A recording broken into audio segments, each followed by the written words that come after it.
Come closer, my dear. People today will tell you that this world belongs to the loud, the ruthless, and the cold. They will tell you that a soft heart is a fragile thing, easily broken and best hidden away behind walls of stone. But let an 82-year-old woman tell you a secret that took me a lifetime to fully understand. Kindness is not a weakness. It is the single most formidable weapon you will ever wield. And today, I want to tell you why. Pull up a chair. Yes, right there.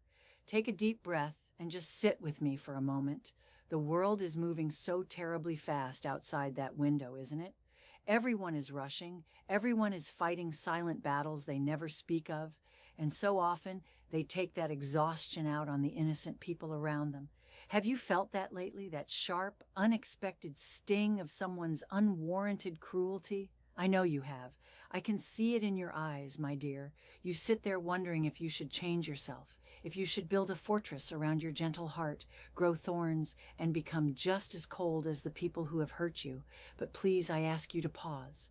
Listen to the steady rhythm of your own good heart. When you are 80-something years old, sitting in a rocking chair with nothing but your memories for company, I promise you that you will not regret the times you chose to be kind. You will only regret the moments you let the bitterness of others extinguish your inner light. The world will always try to convince you that being gentle means being a doormat. But they are entirely, fundamentally wrong. True kindness requires a spine of steel. It is the ultimate act of rebellion in a world that profits from anger and division. Let me take you back to the bitter winter of 1962. I was a young woman, not much older than you are now, trying to find my footing in a city that felt entirely too big and entirely too cold. I had taken a job at a local garment factory to make ends meet. It was hard, backbreaking work under harsh fluorescent lights, but it paid the rent.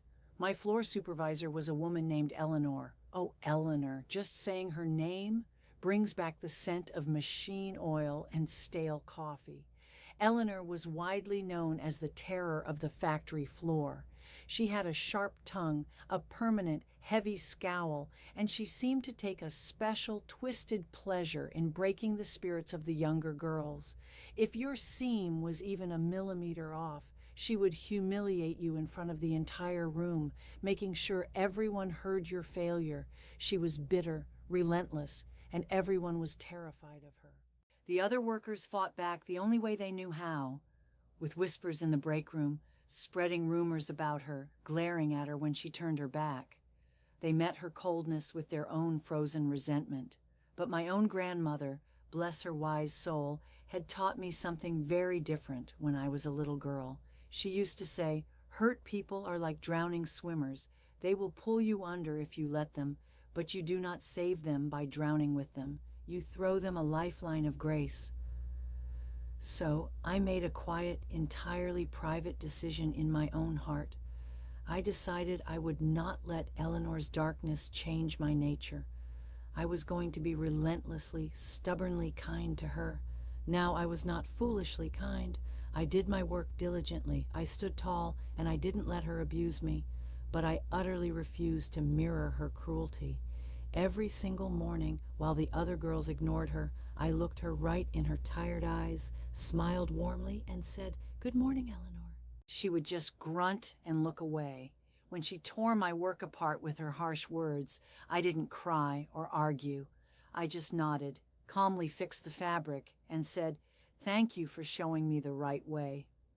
When I baked sweetbread on Sundays, I wrapped a small loaf in wax paper and left it on her desk on Monday morning without a word. The other girls thought I was absolutely mad. They said I was kissing up to the enemy, that I was weak and pathetic. But you see, it was never about pleasing her. It was about protecting myself.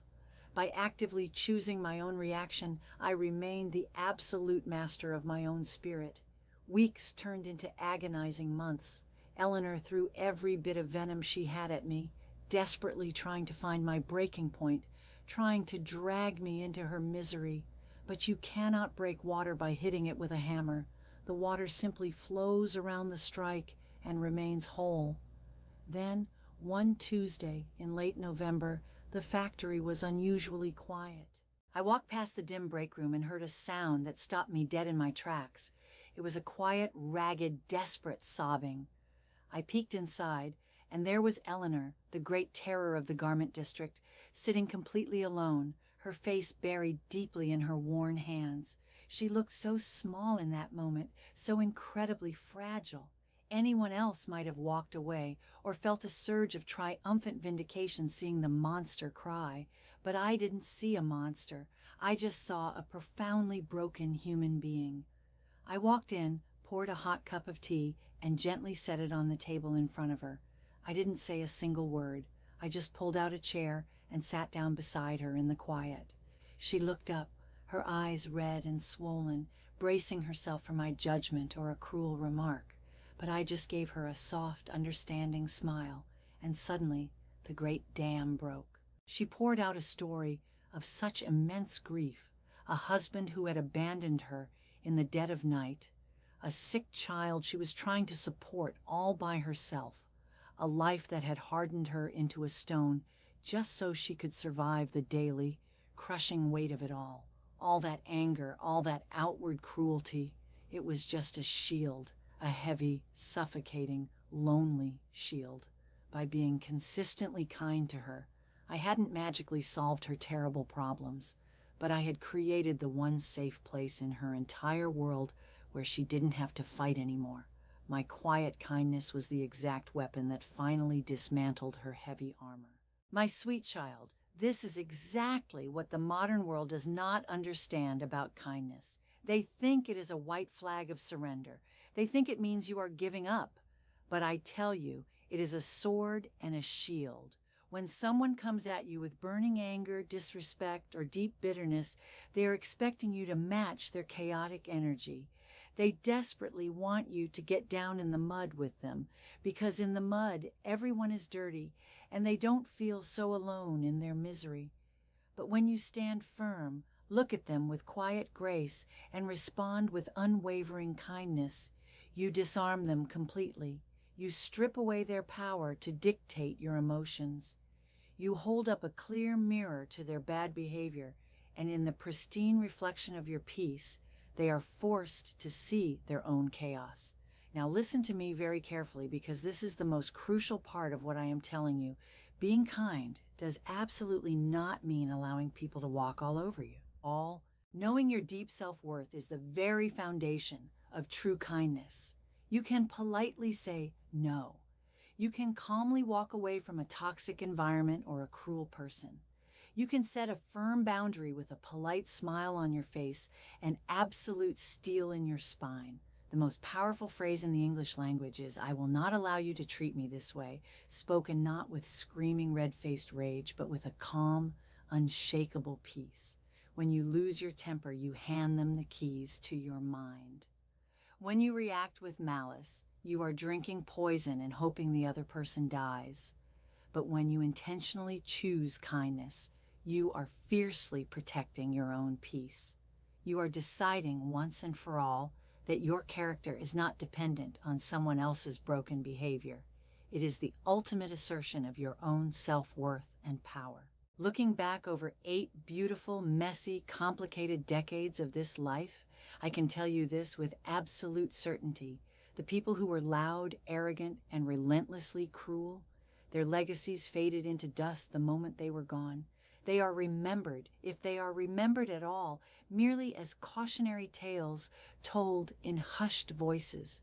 But the kind ones, the ones who held onto their beautiful softness when the world gave them every valid reason to turn hard and bitter. They are the true giants of history. Their memory warms the room long after they have left this earth. I have made many foolish mistakes in my long life, my dear. I have worried myself sick over things that never even happened. I have held on to heavy grudges that did nothing but burn my own hands. But I have never, not even for a single fleeting second, regretted a moment where I chose to be kind. Kindness is the only investment in this life that absolutely never fails. It ripples outward in mysterious ways you will never see.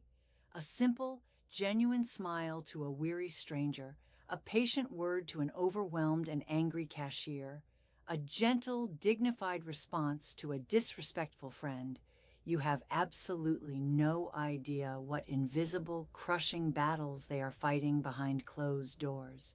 Your single act of unexpected kindness might be the very thing, the only thing that keeps them going for one more day in this hard world. So, my dear one, the next time someone tries to hand you their heavy, ugly bitterness, politely decline the offer. Let them keep it. You have much better, much more beautiful things to carry on your journey. Keep your heart incredibly soft, but keep your boundaries incredibly strong. Let your kindness be your signature, your impenetrable shield, and your greatest weapon against the darkness of the world. You are so much stronger than you realize, and your gentle spirit is a rare treasure. Now dry your eyes, take a deep, cleansing breath, and go out there and show them all the quiet, unstoppable power of a genuinely kind heart. I am so incredibly proud of the person you are becoming, and I love you dearly.